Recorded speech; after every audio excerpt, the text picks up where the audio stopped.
Hey there, and welcome to Kessler Makes Stuff. Today I'm working on the forehead wrinkles of the Krampus mask I've been sculpting for about a year now.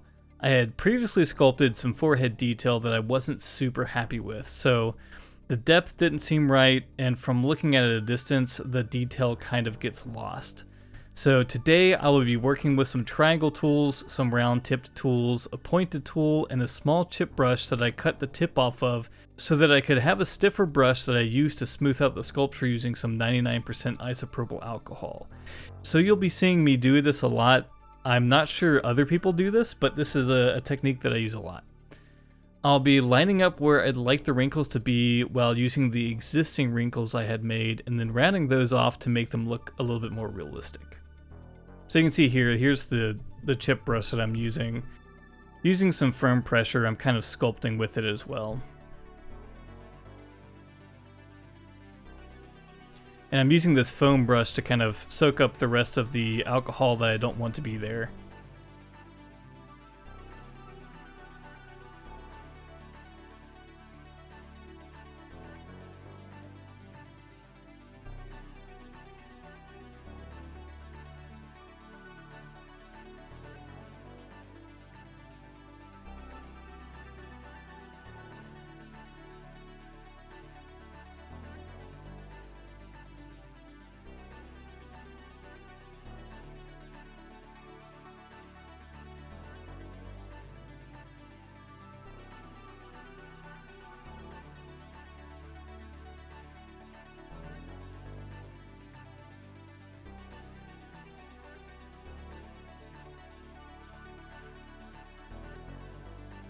So here's the reference that I've been using, just looking at how these wrinkles kind of fall off on the left and right side of the face, just kind of fading into the skin, doing the natural curve of the skin down the face, softening everything up.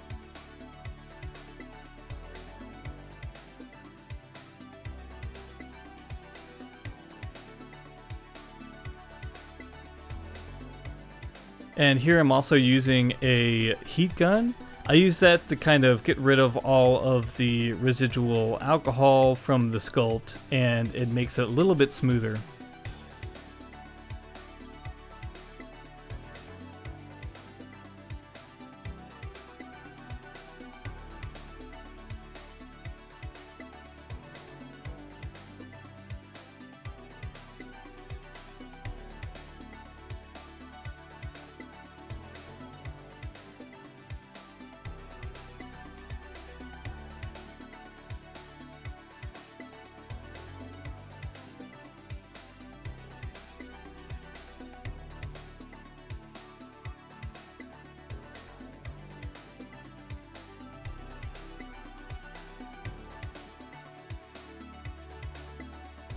So here I'm kind of showing that I'd like to make it a little bit more irregular, where they don't kind of line up sometimes. So that's what you'll see here.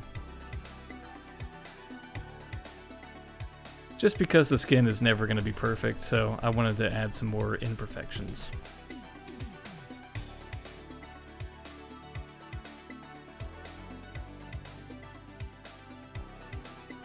And what I'm doing here is kind of following the curvature of the wrinkles I've already made for the eyebrows, and just softening those up and just bringing those wrinkles out more.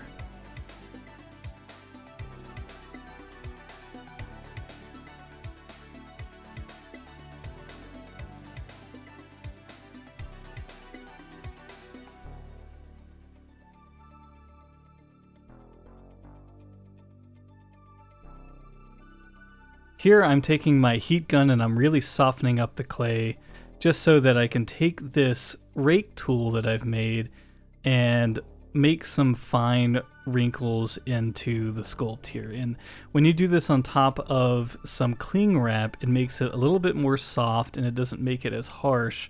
What I found was I wasn't pushing down hard enough through the cling wrap, so I took it directly to the clay just so I could get those little wrinkles in.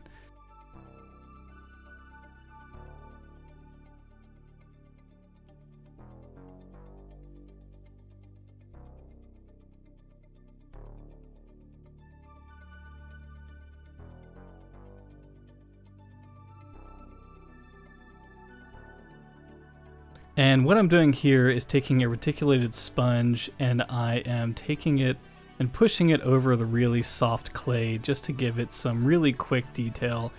This is actually a new technique for me. I was watching a video from a creator named Stuart Bray who really shows a really good technique on making skin textures, and I highly recommend going to his video and searching for Sculpting Prosthetics Skin Textures, and it will be Stuart Bray. It's a very, very good guide on how to make really realistic skin texture, and I'll link this in the description below. So I just continue this technique until I'm really happy with the skin texture that I'm looking for in this sculpt. And then I do the exact same thing for the other side. This side wasn't as sculpted as I'd liked, so I was going over it, making sure that I had the most texture that I wanted and the right wrinkles and skin folds that I was looking for.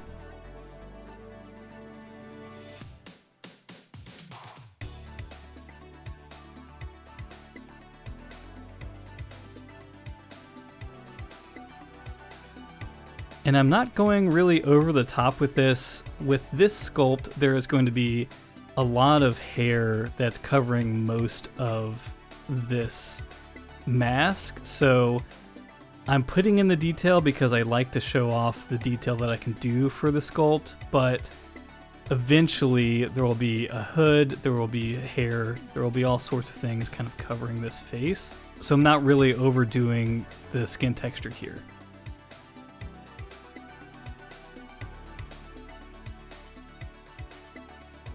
Overall, I'm really happy with the sculpt, and I'm really happy with how much detail I was able to get into the sculpture.